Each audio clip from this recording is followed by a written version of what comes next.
Erev Tov Rabotai, we are continuing our Mishna Yomi, Masechet Berachot. We are up to Perek Gimel, Mishnah Daled. We are moving on to a relatively new topic involving the laws of Kriyat Shema and Tefillah. Just as an introduction, I'm going to read an introduction here. Mina Torah mutar lebal keri la'asok b'Torah. Now, biblically, somebody who saw an emission, seminal emission, is allowed to learn Torah. Ulam, however, Ezra Sofer tiken shelo yasuk b'Torah v'lo yitpalel ad sheitbol. However, Ezra Sofer, if you look in Masechet Baba Kama, page 82, both sides of the page, you'll see that it discusses different takenot Ezra Sofer made.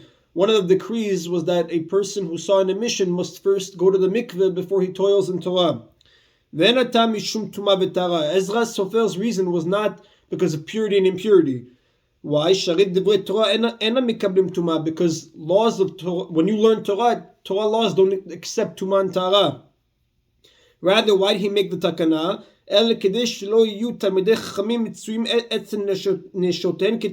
He did not want excessive relations, a man and his wife. Therefore, Ezra Sofer made a takana that anytime you're going to see an emission, you have to go to the mikveh before you learn or pray. Another reason for this takana, sometimes this tumah, this type of emission, comes out from lightheadedness. It's not fitting. The Meiri writes, it's not fitting for such a person who did this action to learn Torah without first purifying himself by dipping in the mikveh. Ezra Sofer found, so to speak, a support to this decree in the Torah. It says in the Torah, in several dvarim, and right afterwards it says, Yom asher amata lefnei Hashem lo'echa bechorev, and the Gemara learns out, shekishem shebemamad Sinai hayu balei keri asurim. Just like on Har Sinai, Hashem says there was not allowed to be anybody standing there who saw an emission, because the Torah says, Al tigishu l'isha, don't approach the woman. Kach hem asurim b'devei Torah, so too they're asur in devei Torah. Dad chelek me'atanaim, according to some of the Tanaim in the Gemara, nogei isur bal keri gam lekriyat shema b'li berachot. The prohibition of bal keri not only extends to Torah learning, it even extends to kriyat shema and blessings. Now, this Mishnah is going to discuss how to approach these mitzvot in such a situation. Now, the Mishnah starts out, bal keri, a person who saw an emission and he did not go to the mikveh before the Zman Kriyat Shema came, me'arer b'libo, he thinks the Shema in his heart, meaning in his thoughts, and he does not say it verbally. Why? Because like Ezra Sofer's takana was, you cannot say words of Torah without first immersing. The Rav writes like this, Ezra ban keri, Ezra tiken shelo yikra ban keri b'Torah. Ezra made a takana, Ezra Sofer made a takana, a ban keri, somebody who saw on a mission cannot learn Torah, ben shera keri leonso, ben dertsono, whether it was accidental, meaning it came out accidentally, or purposely, meaning he had relations, ad sheitbol, until he goes to the mikveh, v'lo mipnei tumah tara, like we said, not because of purity or impurity, shein devei Torah mekablim tumah, because divrei Torah does not accept tumah, and rather the reason is, kedei shelo yu talmidei chachamim nitzuyim etzem nashetein ketar negolim. Ezra Sofer did not want people to be with their wives in abundance of times and always become impure. So the Mishnah says, Bal keri me'arer b'libo, Bal keri thinks the Shema in his heart, he does not say it verbally, ve'enu mevarech lo lefanea ve'lo la'acharea, and he does not bless, not the beginning and not the end. Now the Rav writes like this, me'arher, kriyat Shema b'libo kshe'egia zman ha'mikra, when the time to read Shema comes, you think Shema in your heart, in your thoughts, ve'eno mevarech lefanea u'la'acharea, the Rav learns out, afilu birhur, the blessings you cannot even think. Not only can you not say the blessings verbally, you can't even think the blessings of before Shema and after Shema. Why? Kevan de brachot lav deoraita, the Rav says, since the blessings are not biblical, lo atzruhu rabbanan. In such a situation, when a person saw an emission and he didn't go to the mikveh yet, the rabbis did not require that he even think the blessings. The Mishnah continues, Val mazon mevarech la'acharav, right? And when a person eats bread, any of the 5 grains, enough to say Bekat HaMazon, he's going to make Bekat HaMazon after blessing. Rab writes why? D'chiyuva de'oraitehu, because a person, the Torah says, V'achalta v'savato barachta, a person who ate any of the 5 grains to a point of satiation, must biblically say Birkat Hamazon. Therefore, he's going to have to say it He's going to have to say it verbally. I'm sorry. He's going to have to say it with his thoughts. The Birkat Hamazon have to say it with his thoughts. However, he's not even going to say the Hamotzi thinking. The Rav writes, right? Because the obligation to say Hamotzi before you eat bread is not biblical. And the Rav ends off by saying the halacha l'maaseh. If you look at Shulchan Aruch in Siman 88, halacha 1, there's only one halacha in the Siman. Maran writes that this takana was cancelled because most people could not hold to such a decree. Right? People who saw missions, they read Shema regularly, they toil in Torah, they pray, they recite all the blessings, and nobody protests the custom, the accepted halacha. And the Mishnah ends off, Rabbi Yehuda says, that a Baal Keri can verbally say both the blessings of Kriyat Shema before and after, and also Birkat Hamazon, ben lifneim ben acharem, right? Whether it's before or after, and he can also say Shema verbally. Why? Because Rabbi Yehuda says, according to the Biur, Rabbi Yehuda says, משום שמותר לו לעסוק בדברים פשוטים שאין צריך להעמיק בהם, בדברים פשוטים שאין צריך להעמיק בהם. A person's able to toil in, so to speak, simple matters that don't need to be delved into. Therefore, Rabbi Yehuda says, you could certainly say Shema, and you could even say before and after blessings, verbally. You don't even have to think it. So it ends up coming out that Tana Kama says, Shema, you'll think verbally, you'll think in your mind. Birkat Hamazon, you'll think in your mind. But any other blessings of Shema before and after, or Birkat Hamazon, or the Hamotzi blessing before, you're not even going to think. That's how our Mishnah comes out.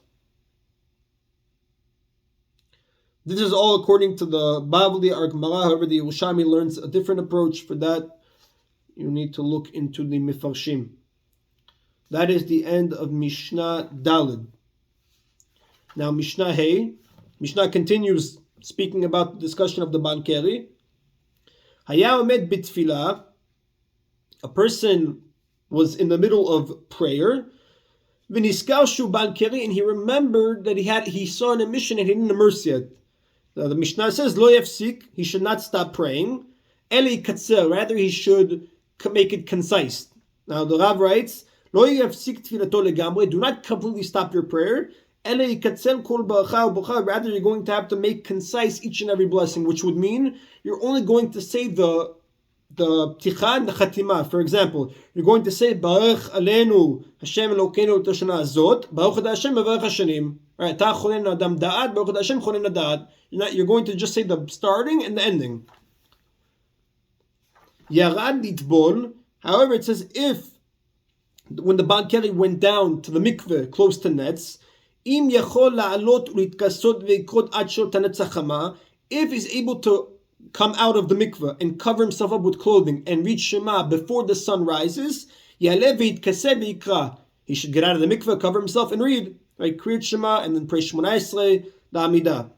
V'im lav, if he doesn't have enough time to come out of the mikveh, put on his clothing, and then recite Shema before the sun rises, he should cover himself while in the water and read the Shema, and afterwards arise and put on your clothing and pray Shemona Esrei. Aval, however, the Mishnah says, Lo yitkaseh b'mayim maraim, you should not cover yourself in dirty water, smelly water. Lo b'mei mishra, now with water that flax was soaked into and therefore it has a bad smell. Ad she'atila tochan mayim nikim, until you put in it clean water. V'kama yachik adam min hatzoah, and how much should a person distance himself from excrement, from feces? A person sees feces and he wants to recite Shema, how much does he have to distance from it? Arba amot, the Mishnah says, 4 amot. Let us look at some of the Ravs now. Now the Mishnah started out by saying that if the Baal Keri went to the mikveh, and now if he has enough time to come out, dress, and recite the Shema before the sunrise, he should do it. Why mention sunrise? The Rav writes, the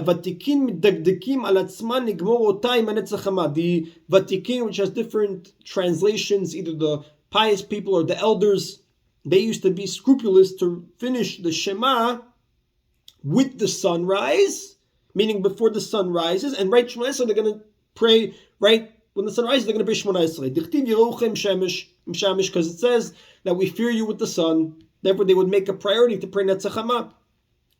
That's what the Mishnah emphasized, if you're able to do it before the sun rises. Now the Mishnah said, V'im lav, if you don't have enough time to get out of the water, clothe, and then pray before the recite Shema before the sun rises, you should cover yourself in the water. Now the Rav writes, it has to be not clear water so that the heart cannot see the private organ. However, but if it's clear water where your heart could see the organ, then it's not allowed. Because we're going to see later on, you need to have a separation between your heart and your elva, your private organ, limb. Now, and the Mishnah says, Lo b'mayim haraim, you're not allowed to cover yourself with mayim haraim, which the Rav says mayim sruchim, smelly water. You're not allowed to cover yourself b'mei mishra, which we said water that you soak in it flax. Ad shevdev dochal mayim, until you spill water in it. Now, the Rav writes, Chisui mechsera. It's really, Mishnah is missing words. V'achikanim, that's how you read the Mishnah. Lo yikra etzel meraglaim ad sheiten letocham mayim. It's not saying you have to put water into the flax or into the mayim sruchim to read.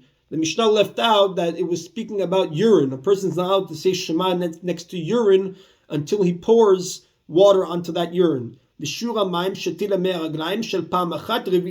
How much water do you have to pour onto the urine in order to be able to read? Revi'it.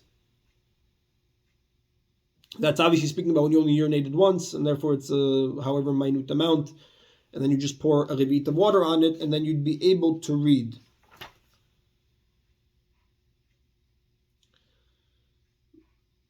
That is the end of that topic. Now the Mishnah ends off, how much distance from the urine and from the feces? The Rav writes, from the urine that you didn't pour water into. Once you pour the revit onto that urine, you can say Shema right in front of it. However, let's say you didn't pour the water onto that urine. How much do you have to distance? Or from feces? He says, Mishnah writes, which the Rav explains, the 4 amot talking about when it's in back of you or it's on the sides. However, if it's in front of you, you have to distance as far as you're not able to see it anymore. When we said 4 amot, we're talking about when it's in back of me or on the sides. However, if it's visible, you have to go as far that it's not visible anymore. That is the end of today's Mishnah. Rabotai, Baruch Adonai Le'olam, Amen v'Amen.